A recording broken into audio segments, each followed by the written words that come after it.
Welcome back to the Vikings Postgame Tonight. Jim Rich along with Pete Bercich. Thank you again for coming in. We appreciate it. I mean, it's a long day. Are you on overtime now? It's all football, though. It's all right. Okay. It's okay. Right. So if I asked you to, come over and mow, next summer, sure, it would be? Sure. Because that's grass, so it would be football, right? I love mowing the lawn. I do, too. It's good for you. It's good for you. Yeah. All right. Let's talk about some of the big plays today. And the one that jumped out to me was the 3rd and 9. We're going to pop it up here. Kirk Cousins looking to throw the ball, but he ends up taking it down, and he didn't slide at the end of this one. No, he didn't. He went right into the blender. No, he didn't. And got knocked around. So what were the Vikings trying to accomplish here? Because it obviously wasn't a designed run. Right, and the hard part is it's 3rd and 9, and what you can see is you'll have one linebacker locked up, but he's going to bail right away, and then the underneath defenders immediately get to the sticks. Now, what happens is that Cousins does have some time, and in this case, he steps up in the pocket, and when he does, something that Jets do is they'll play like a matchup zone where these guys won't just sit in a spot and keep their eyes on a quarterback. They'll work their way to whatever route combinations they see on the outside, and they end up pretty much vacating this part of the field. And the defensive lineman, I mean, that's one thing with Cousins. He's not a scrambler, so they're going to pin their ears back. They're going to try to get to that spot where he's going to be, and Cousins is able to take advantage of a little bit of a sloppy pass rush. All right, let's take a look and see where Kurt gets things going here, because he obviously doesn't want to run here.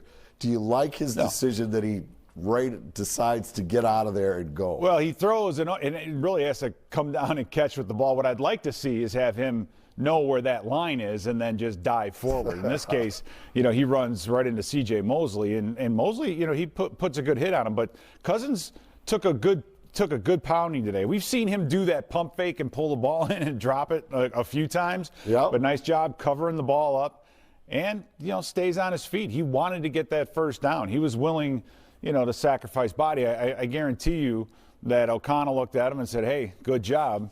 Don't ever do that again." All right? I mean, it's you don't like to see your quarterback put himself in this kind of a position. Obviously we talked about 3rd downs and just getting it to 3rd manageable. Again, you're here at 3rd and 9. Doesn't leave you with a lot of options. Correct. You're going to have to sit in that pocket and let some things develop down the field. But nice job stepping up, feeling the rush, and getting his way out. All right, second one we want to look at, Justin Jefferson's touchdown. He comes through in the clutch. He made it look easy out of this formation. He had all that real estate on the outside. Jets weren't able to corral that. How did he get himself in a position to make it look easy to the non-analysts like myself? There are a couple things here. First of all is just the protection on Cousins. Cousins takes the snap and literally is able to stand in this spot for a long time. This is not on the 5-yard line or 3-yard line. This is going to take a while, right? So Cousins, the protection is fantastic. Cousins is able to hang in this pocket. What you'll see is Justin Jefferson will take DJ Reed and get him into the end zone and get him balanced where he's head up on him. Okay. Right? And then make a bit of a move to the inside, because what DJ Reed has to do is if he runs a post, squeeze it, hopefully getting help on the inside. But JJ, he's so shifty, and that's the thing. He gets up, stacks him up in the end zone, sprints to the corner, and by the time he gets there, Cousins is already throwing that football. It's a catch, toe tap, touchdown. It's almost impossible when Cousins has this amount of time. JJ has that amount of space to defend a play like this. I mean, it's really unbelievable. What do Osborne and Thielen do in this formation? What is their job here to give him that matchup? Well, that I'm not exactly sure. I know that I don't remember exactly what these two routes do, but they are going to want to try to eat up that safety who's standing back there in the back of the end zone. Let's go way back over here. They're going to want to get some traffic across this field to open up some of that area. So they do have a single high safety sitting back there, which is interesting. This deep in the red zone on the 10-yard line. All right, let's roll it and see how this all plays out here. But Cousins will get to the top of his drop. Now, he's hanging in there. He's got some time to throw it. And we saw Jefferson get up the field, able to stack up Reed and then get out to the corner. And then Cousins, right here, you'll see Reed. He opens himself up, and then when Jefferson breaks away, that's that separation they talk about, right? That's just not being able to run a great 40. This is the ability to start and stop. So gets up the field, gets on the outside of Reed, works his way out. Reed was expecting him to come inside. That throw where that ball was thrown and where it was caught, it's almost impossible to stop. So just a great job by these two being on the same page, and they weren't all day, right? This is one of the throws that was right on the money, right on time, and a day where, you know, Jefferson didn't have a great box score day, but he had some of the best catches, I think, of the season today. Really? Some tough coverage, the hits, you know, coming and getting some balls that were not really right on the money. So I think Jefferson had a good day. All right, finally, let's take a look at the game-clinching plays. The Vikings defense likes to call themselves, they're closers now. And Cam Bynum closed this one out for the Vikings. This is a 4th and 10 situation, so they still had room to work with here. And does that make it easier to convert instead of a 4th and goal when you have this extra yardage here, this 10 yards to the end zone? But the clock was too much of a factor, right? You knew it was going to the end zone here. The issue, you know, it's 4th and 10. You know, even if they get the ball to here and you're able to get the first down, you only had, I think, 16 seconds or 12 seconds left. That's true. So they didn't have a lot of time to get back on this football. We know what Mike White does, and that's he's got a strong arm and he has good accuracy in between the hashes. Right? So these safeties are going to sit in the middle of the field and try to jump anything that goes in the middle of the field. But the other key is right here. I believe that's DJ Wanham getting some pressure on the outside. Now he's going to hit White right as he throws this football. So White couldn't have waited any longer than what he did. He got this ball off right when he could. And because of that, 4th and 10, he's just like, you know what? I'm going to throw it. Hopefully something can happen. I can get a flag. I can get a tip, get lucky. I don't know, but Cam Bynum put himself in a great spot. And it's one of what should have been 4 interceptions today, 3 for sure.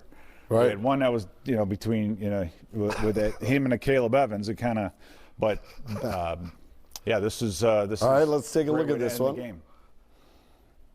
And he's just basically, here comes the pressure. You can see Za'Darius also jumped up on this, trying to get back there. But a nice hit right on the quarterback as he throws it. And on the in route, the safeties were just sitting there waiting for it. There's tennis bouncing, waiting for that in route to come in, and he puts his foot in the ground and comes forward. So, as you know, that's the beauty of it being 4th and 20, is that these guys can guard the goal line and really stay there, because he's not going to have enough time to get the ball over his head. So instead of having to back up to go forward, they can already get there, watch everything in front of them, and then make a move and go forward. All right, so what about this mentality that the Vikings defense has, that they're calling themselves now closers?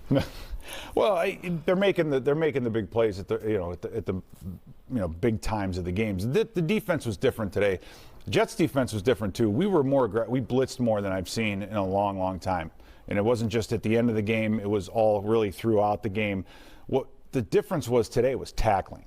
Right? Too many missed tackles, and these missed tackles were huge. The one big run that they had was you had a couple score lead, you line up at base, you just you throw it outside, and Bam takes it up and just breaks the bunch. No one's there to tackle him. He just keeps on going.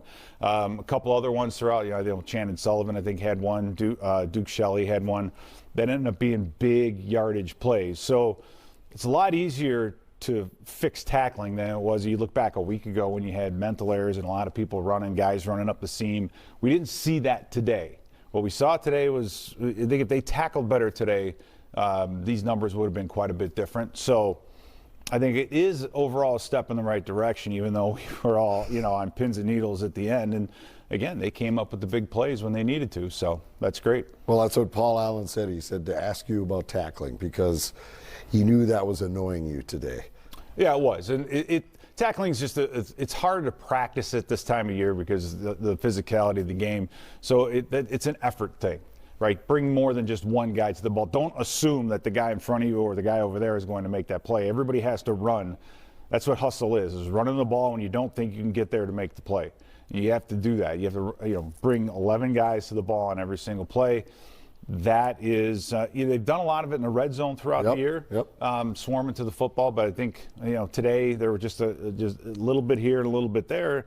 But like I said, I think those things can be more easily fixed than if a scheme thing or some mental errors and some other things like that. All right.